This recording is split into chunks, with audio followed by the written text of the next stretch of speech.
হযরত আলী রাদিয়াল্লাহু তাআলা আনহুকে তাকওয়া সম্পর্কে প্রশ্ন করা হলে আলী রাদিয়াল্লাহু তাআলা আনহু বলে 4 জিনিসের নাম তাকওয়া। 1 নম্বর আল খাউফু মিনাল জালিল, অন্তরে আল্লাহর ভয় রাখা, এটার নাম হলো তাকওয়া। আল আমালু বিত্তানজিল, যা কিছু আল্লাহর পক্ষ থেকে নাজিল হয়েছে যেমন কোরআন অনুযায়ী আমল করা, এর নাম হলো তাকওয়া। ওয়াল কনাআতু বিল কলিল, অল্পে তুষ্ট থাকা। আল্লাহ তাআলা আমার কিসমতে, আমার তাকদিরে যা লিপিবদ্ধ করে রেখেছেন তার উপর সন্তুষ্ট থাকা। ওয়াল ইস্তিদাতু লিয়াউমির রহিক, আখিরাতের ভয় অন্তরে রাখা, আখিরাতের ভয় আমল করা, ইবাদত বন্দেগী করা, পরকালের ফিকির করা, এই 4 জিনিসের নাম হলো তাকওয়া। তাহলে কয় জিনিসের নাম তাকওয়া? 4 জিনিসের নাম তাকওয়া। 1 নম্বর অন্তরে আল্লাহর ভয় রাখার নাম তাকওয়া। কোরআন অনুযায়ী আমল করা, কোন মানুষ কি বলেছে, কে কি বলেছে সেটা না শুনে সরাসরি কোরআন কি বলেছে এই কোরআন অনুযায়ী আমল করার নাম কি? তাকওয়া। অল্পে তুষ্ট থাকা, আল্লাহ তাআলা যা তাকদিরে লিখেছেন, যা আমি পেয়েছি তার উপর সন্তুষ্ট থাকা, এটার নাম হলো তাকওয়া। এবং পরকালের ফিকির করা, পরকালের ভয় আমল করা, আখিরাতের ভয় রাখা, আখিরাতের ফিকির করা, এটার নাম হলো তাকওয়া। তাকওয়ার সহজ একটি উদাহরণ আপনাদের মাঝে আমি পেশ করি।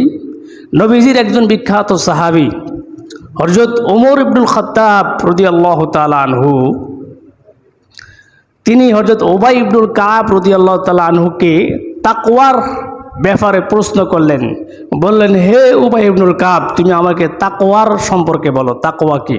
তাকওয়ার একটি ব্যাখ্যা দিয়ে আমাকে বুঝাও। হযরত উবাই ইবনুল কাব রাদিয়াল্লাহু তাআলা আনহু তাকওয়ার ব্যাখ্যা সোজাসুজি না দিয়ে পাল্টা ওমর ইবনুল খাত্তাব রাদিয়াল্লাহু তাআলা আনহুকে প্রশ্ন করলেন। বললেন, ইয়া ওমর ইবনুল খাত্তাব, আপনি কি কখনো একটি কাটা ঘেরা রাস্তা, যেই পথে কাটা আছে এমন রাস্তা অতিক্রম করেছেন? ওমর রাদিয়াল্লাহু তাআলা আনহু বলে, হ্যাঁ, আমি এমন রাস্তা অতিক্রম করেছি। উবাই ইবনুল কাব রাদিয়াল্লাহু তাআলা আনহু প্রশ্ন করলেন যে আপনি তখন কিভাবে এই রাস্তা অতিক্রম করেন? ওমর ইবনুল খাত্তাব রাদিয়াল্লাহু তাআলা আনহু উত্তর দিলেন যে আমি অত্যন্ত সতর্কতার সহিত, মানে আমি এমনভাবে চলাফেরা করি যাতে করে আমার শরীরে কাটা বিদ্ধ না হয়, কাটার আঘাত যেন আমি না পাই, এমনভাবেই আমি এই রাস্তাটা অতিক্রম করি। উবাই ইবনুল কাব রাদিয়াল্লাহু তাআলা আনহু বলে, এটার নাম হলো তাকওয়া। এই দুনিয়ার জমিনে শত গুনাহ আপনি পর্যবেক্ষণ করবেন, মসজিদ থেকে বের হইলেই গুনাহ, দোকানপাটে গেলেই গুনাহ, বাজারে গেলেই গুনাহ, ব্যবসা বাণিজ্যের মধ্যে গুনাহ, কথা বলার মধ্যেও গুনাহ। এই সমগ্র গুনাহগুলো হলো কাটা। এই কাটাগুলোকে আপনি এড়িয়ে এড়িয়ে এড়িয়ে চলি আপনার জীবনটাকে অতিবাহিত করবেন, এটার নামই হলো তাকওয়া। এই তাকওয়ার ব্যাপারে আল্লাহ তাআলা বলে, আমি তোমাদের উপর রোজাকে রমজানে 1টি মাস ফরজ করেছি, এর মূল ইল্লত হলো যাতে করে তোমরা তাকওয়া অর্জন করতে পারো, আল্লাহর ভয় অর্জন করতে পারো। সকাল থেকে সন্ধ্যা পর্যন্ত আমরা যে রোজা রাখি, পানির ভিতরে ডুব দিয়ে পর্যন্ত 1 ঢোক পানি পান করি না, পানাহার করি না। কেন করি না? আল্লাহ আমাকে দেখবে, দুনিয়ার কেউ কি দেখবে? আমি যদি পানির নিচে পুকুরে যখন গোসল করি, গোসল করার সময় যদি ডুব দিয়ে পানি খাই, কেউ দেখবে? কিন্তু আমি খাই না, আল্লাহকে ভয় করি। ঠিক রমজানে 30টা রোজা রাখার মাধ্যমে আপনি দৈনন্দিন প্রশিক্ষণ দিচ্ছেন যে আমি রোজা রাখছি, রোজা রাখার মাধ্যমে যদি গোপনে, রোজা রাখার সময় যদি আমি গোপনে পানি পান করি, আমার রব আমাকে দেখতেছে। আমি ঠিক এই মানুষটা রমজান অতিবাহিত হওয়ার পরে আমি যখন নামাজ পড়ি না, দোকানপাটে বসে থাকি, রাস্তাঘাটে বসে থাকি, আমার রব কি আমাকে দেখে না? ব্যবসা বাণিজ্য যখন আমি করি, ওজনে কিভাবে কম দিই, আমার রব কি আমাকে দেখে না? আমি যে গোপনে মানুষ সম্পর্কে নিন্দা করি, গীবত শিকায়ত করি, দুনিয়ার কেউ দেখে না, আমার রব তো আমাকে দেখে। এই রমাদান আপনাকে এই শিক্ষাটাই দিচ্ছে। রমজানে রোজা রাখার মাধ্যমে দৈনিক সকাল থেকে সন্ধ্যা পর্যন্ত আপনি এই 30টা দিন প্রশিক্ষণ দেন, তাকওয়ার প্রশিক্ষণ। কিসের প্রশিক্ষণ?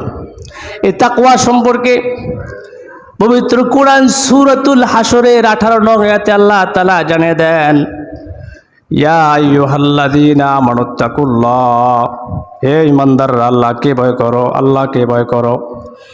ওয়ালতানজুর নাফসুম মা কদ্দামাত লিগাদিন ওয়াত্তাকুল্লাহ ইন্নাল্লাহা খাবীরুম বিমা তা'মালুন।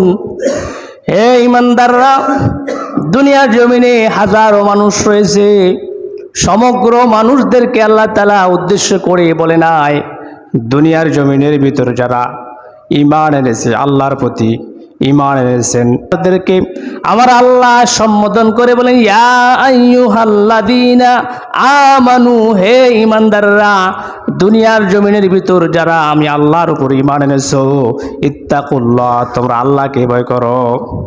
তাহলে ঈমান আনি ক্ষান্ত নয়, ঈমান আনার পরে তোমাদের জন্য সর্বোত্তম করণীয় হচ্ছে, সর্বপ্রথম করণীয় হচ্ছে আল্লাহকে ভয় করা। তারপর আল্লাহ তাআলা আমাদেরকে এটি নির্দেশ দেয় ওয়ালতানজুর নাফসুম মা কদ্দামাত লিগাদিন ওয়াত্তাকুল্লাহ। ও দুনিয়ার জমিনের ঈমানদাররা, তোমরা প্রত্যেক দিন দৈনন্দিন তোমাদের প্রত্যেকটা ব্যক্তির চিন্তা করে দেখা উচিত, ভেবে দেখা উচিত।